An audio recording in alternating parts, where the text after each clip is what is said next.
Hello friends, मैं हूं ए सिंह और आप देख रहे हैं यूट्यूब चैनल ए सिंह केमिस्ट्री। हम लोग पढ़ाई कर रहे हैं 12 का फर्स्ट चैप्टर सॉलिड स्टेट। इसमें हम लोग आज बात करेंगे बच्चे लोग calculation of molecular formula of unit cell का। मतलब यूनिट सेल का मोलिकुलर फार्मूला कहें या केमिकल फार्मूला कहें, इसका कैलकुलेशन करना है।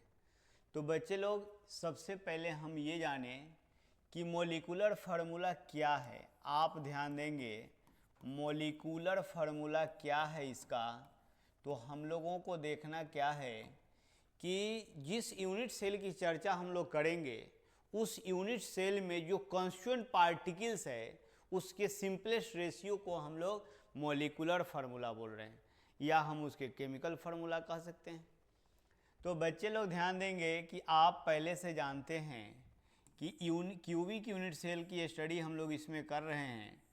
तो क्यूबिक यूनिट सेल में कभी कॉन्स्टिट्यूएंट पार्टिकल्स केवल कॉर्नर पे होता है, तो केवल कॉर्नर पर रहेगा तो उसका मोलिकुलर फार्मूला अलग होगा। अगर कॉर्नर के साथ साथ फेस के सेंटर पर है तो उसका मोलिकुलर फार्मूला अलग होगा। अगर मान लेते हो कि उसके बॉडी के सेंटर पर है तो फिर अलग होगा। मतलब कॉन्स्टिट्यूएंट पार्टिकल कहाँ पर है उस पर डिपेंड करता है उसका मोलिकुलर फार्मूला। तो हम लोग इसको कैसे डिफाइन कर सकते हैं, क्या करेंगे, तो हम ये कह सकते हैं कि उसमें प्रेजेंट जो कॉन्स्टिट्यूएंट पार्टिकल है उसका सिंपलेस्ट रेशियो क्या कहलाता है, मोलिकुलर फार्मूला। तो हम लोग इसको क्या लिख सकते हैं कि simplest ratio of constituent particles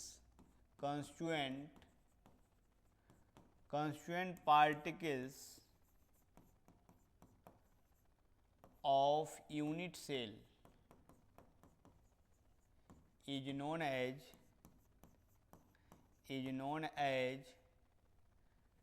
chemical, ये मोलिकुलर फार्मूला या केमिकल फार्मूला, मोलिकुलर फार्मूला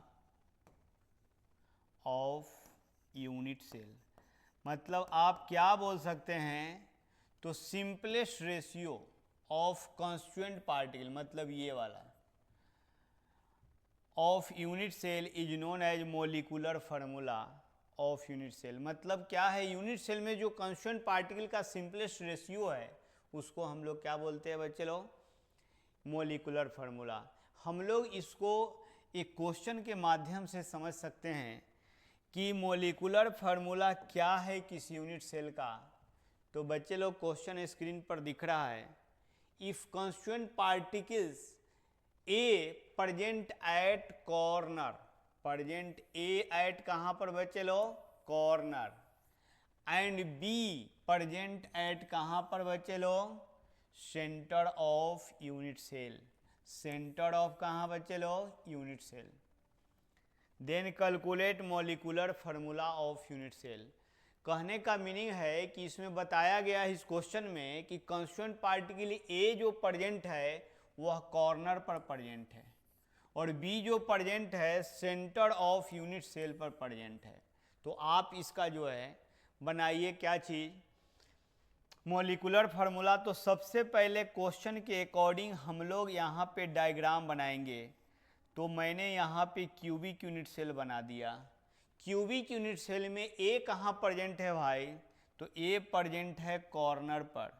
तो आप पहले ही से जानते हैं कि ए जो है कॉर्नर पर है, तो टोटल कॉर्नर तो 8 है, तो मैंने ए को अरेंज कर दिया कॉर्नर पे। और बी प्रेजेंट है सेंटर ऑफ यूनिट सेल, मतलब centre of unit cell B है। यहाँ पर आप कह सकते हैं कि यह बी जो है सेंटर ऑफ यूनिट सेल। तो क्वेश्चन के अकॉर्डिंग मैंने डायग्राम बना दिया। अब हमको करना है इसको कैलकुलेशन कि ए कितना है। तो हम पहले ही से जानते हैं कि कॉर्नर जो है, कॉर्नर यहाँ पे ए है, कॉर्नर ए है। और आप पहले से ही जानते हैं कि 1/8 पार्ट होता है कॉर्नर पे कॉन्स्टिट्यूएंट पार्टिकल का, और सेंटर ऑफ यूनिट सेल जो है कि यहाँ पर 1 पार्ट होता है। तो टोटल तो 8 गो कॉर्नर है, तो यहाँ पर 1/8 मिला इंटू 8, तो यहाँ से कटने के बाद 1 हो गया, तो इसलिए a बराबर यहाँ पे 1 है। मतलब कॉन्स्टिट्यूएंट पार्टिकल a जो है कॉर्नर से कितना प्राप्त होता है 1, और b कितना प्राप्त होता है, ये तो यूनिट सेल के सेंटर पर है तो सीधी सी बात है कि 1। तो यहाँ पर आप देख रहे हैं कि a भी 1 पार्टिकल है और b भी 1 पार्टिकल है। तो हम इसको कैसे अरेंज कर सकते हैं, a1 b1, और a1 है तो 1 लिखने की ज़रूरत नहीं है, a b हम लिख सकते हैं। तो कहने का मीनिंग है बच्चे लोग कि मॉलिक्यूलर फार्मूला यही हो गया, मॉलिक्यूलर फार्मूला आप देख रहे हैं क्या चीज़ ए बी या A1 B1। तो क्वेश्चन ये आपने देखा कि क्वेश्चन के अकॉर्डिंग हमको ये यूनिट सेल बनाना है, वहाँ पर कॉन्स्टिट्यूएंट पार्टिकल को अरेंज करना है।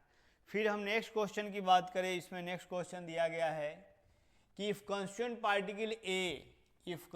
पार्टिकल ए आप देख रहे हैं यहाँ पर A present at corner and constituent particle B present at centre of face. B present कहाँ पर है, centre of face.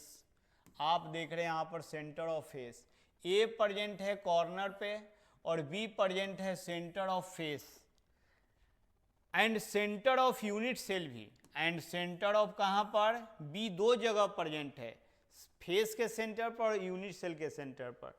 Then calculate formula of unit cell या molecular formula of unit cell. तो फिर इस क्वेश्चन के अकॉर्डिंग जो है हम यहाँ पर ये A और B को अरेंज करेंगे, उसके बाद हम लोग कैलकुलेशन करेंगे।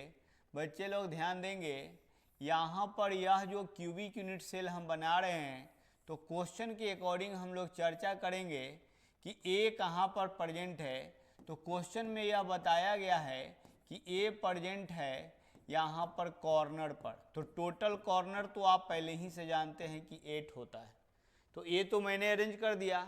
और B present at centre of face, तो आप जानते हैं कि टोटल फेस कितना होता है, 6 होता है। टोटल फेस कितना होता है, 6 होता है। तो कहने का यह मीनिंग है बच्चे लोग कि A जो है कॉर्नर पर है और B जो है कि फेस के सेंटर के साथ साथ आप देख रहे हैं कहाँ पर है, B जो है यहाँ पर यूनिट सेल के सेंटर पर भी है। तो हम लोग यहाँ नंबर ऑफ कॉन्स्टिट्यूएंट पार्टिकल का कैलकुलेशन करेंगे। तो आप पहले ही से जानते हैं कि कॉर्नर से 1/8 मिलता है। पिछले क्लास में आपको बताया गया था कि फेस के सेंटर से 1/2 मिलता है। और दूसरा नंबर बात यहाँ पर B जो है आप देख रहे हैं क्या चीज़, B जो है कि यूनिट सेल के सेंटर पर है, तो यहाँ पे 1 है। तो आप क्या देख रहे हैं बच्चे लोग कि यहाँ पर कॉन्स्टिट्यूएंट पार्टिकल A जो का कैलकुलेशन करेंगे तो A जो है 1/8 है, और टोटल कॉर्नर जो है आप देख रहे हैं कि 8 है, तो यहाँ कटने के बाद यह कितना हो गया, 1 हो गया। मतलब हमको A जो प्राप्त हुआ कितना हो गया, A। फिर हम लोग B की बात करेंगे। तो आप सभी बच्चे ध्यान देंगे कि B कहाँ प्रेजेंट है, तो B प्रेजेंट है सेंटर ऑफ फेसेज। आप देख रहे हैं यहाँ पर कि B जो है 1/2 मिल रहा है, तो 1/2 और टोटल फेस 6 है, तो यहाँ पर B मिला सेंटर ऑफ फेस से कितना, 3। फिर हम लोग बात करेंगे ये centre of unit cell B, तो यहाँ से ऑलरेडी कितना है, 1। तो हम लोग अगर कंबाइन करें कि यहाँ पर A जो है 1 है और B यहाँ से 3 मिला और B यहाँ से 1 मिला, तो B जो है कि यहाँ पर 4, A1B4 या हम कह सकते हैं AB4। आप देख रहे हैं मॉलिक्यूलर फार्मूला कितना हो गया बच्चे लोग, AB4। तो आप देख रहे हैं यहाँ पर दो क्वेश्चन से हम लोगों ने समझा मॉलिक्यूलर फार्मूला। इसी तरह से हम लोग के असाइनमेंट में भी बहुत सारा क्वेश्चन है जिसका प्रैक्टिस आप करेंगे। कोई कन्फ्यूजन है तो आप पूछेंगे उसमें, और अगर इसमें भी कोई कन्फ्यूजन है तो बोलेंगे। आगे बात है calculation of radius of unit cell. तो रेडियस ऑफ यूनिट सेल में क्या है कि सबसे पहले तो हमको जानना होगा कि रेडियस क्या है। तो बच्चे लोग ध्यान देंगे कि यहाँ पर जो हम लोग यूनिट सेल बनाते हैं और उसमें क्यूबिक यूनिट सेल बनाते हैं, तो सीधी सी बात है कि क्यूबिक यूनिट सेल में अगर केवल कॉर्नर पे कॉन्स्टिट्यूएंट पार्टिकल होता है तो उसको सिंपल क्यूबिक यूनिट सेल बोलते हैं। फेस के सेंटर पर भी हो जाए तो उसको फेस सेंटर बोलते हैं, यूनिट सेल के बीच पर हो जाए तो उसको बॉडी सेंटर बोलते हैं।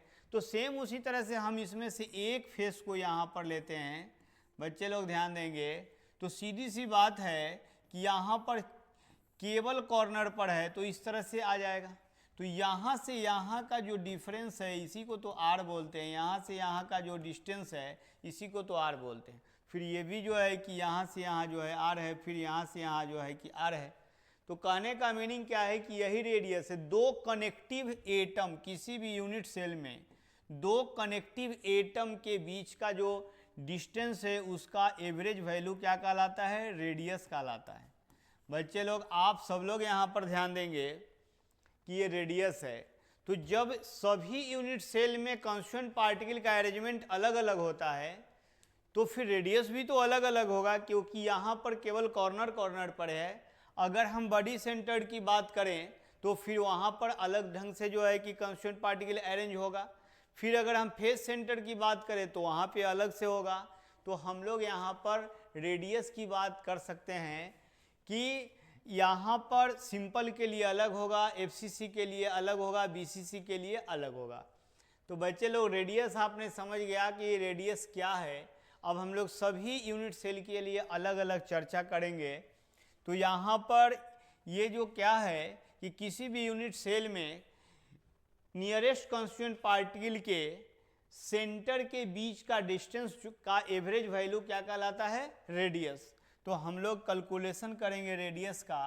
तो यहाँ पर रेडियस के कैलकुलेशन में हम लोग बारी बारी से चर्चा करेंगे कि रेडियस का कैलकुलेशन एक बार हम लोग बात करेंगे सिंपल क्यूबिक के लिए, फिर बात करेंगे एफसीसी के लिए, फिर बात करेंगे बीसीसी के लिए।